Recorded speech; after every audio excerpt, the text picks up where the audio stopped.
अक्सर ऐसा लगता है ना कि ध्यान कहीं टिक ही नहीं रहा। अगर हाँ, तो ऐसा महसूस करने वाले अकेले आप नहीं हैं। और सोचिए, अगर मैं कहूं कि इसमें आपकी कोई गलती है ही नहीं। चलिए, आज इसी चौंकाने वाले आइडिया की तह तक चलते हैं। ये एक बहुत आम एहसास है कि यार मेरा दिमाग अब पहले जैसा शार्प नहीं रहा। जरा सी देर में ध्यान भटक जाता है और फिर हम खुद को ही दोष देने लगते हैं कि मुझ में ही कोई कमी है। लेकिन सच पता है क्या है? ये कोई पर्सनल फेलियर नहीं है। ये एक बहुत बड़ी एक ग्लोबल प्रॉब्लम है जिसे 2010 के बाद से दुनिया भर में महसूस किया जा रहा है। रिसर्चर्स ने एक बड़ी अजीब सी चीज नोटिस की। ये जो लक्षण थे ना, ये सिर्फ उन लोगों में नहीं बढ़ रहे थे जिन्हें एडीएचडी डायग्नोस हुआ था, बल्कि ये तो हर किसी के साथ हो रहा था। मतलब हम जैसे आम लोगों के साथ भी। तो जाहिर है इसने साइंटिस्ट को एक बहुत ज़रूरी सवाल पूछने पर मजबूर कर दिया। क्या हमारे फ़ोन हमारे दिमाग की वायरिंग ही बदल रहे हैं?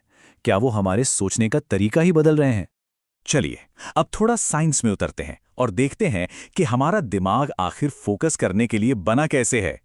देखिए, हमारा ध्यान लगाने की जो पूरी काबिलियत है ना, वो दिमाग के 3 खास न्यूरल नेटवर्क्स पर टिकी है।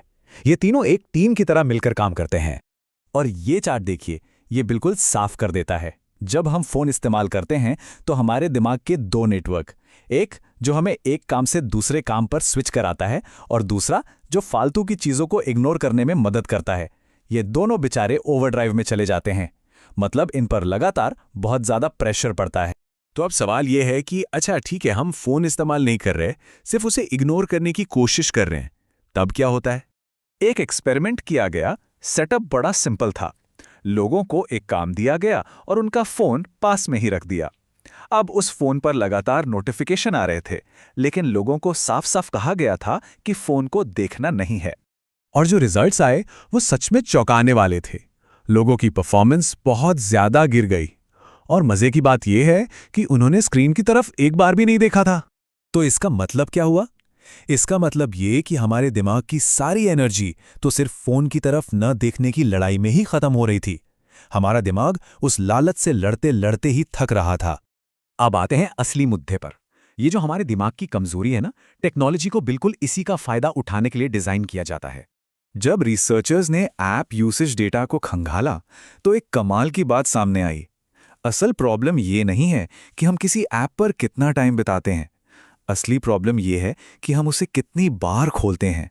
इन ऐप्स को डिज़ाइन ही ऐसे किया जाता है कि वो हमें बार बार अपनी तरफ खींचे। सोचिए, ये बिल्कुल एक स्लॉट मशीन की तरह काम करता है। आपको नहीं पता कि अगला रिवॉर्ड, चाहे वो लाइक हो, कमेंट हो या मैसेज, कब मिलेगा। और बस यही अनिश्चितता है जो हमें बार बार फ़ोन चेक करने पर मजबूर करती है। और यहीं से हम उस सबसे बड़े मिथक पर आते हैं, उस सबसे बड़ी गलतफहमी पर जिसे दूर करना बहुत ज़रूरी है। सालों से हमें क्या बताया गया है कि विलन कौन है? टोटल स्क्रीन टाइम, है ना?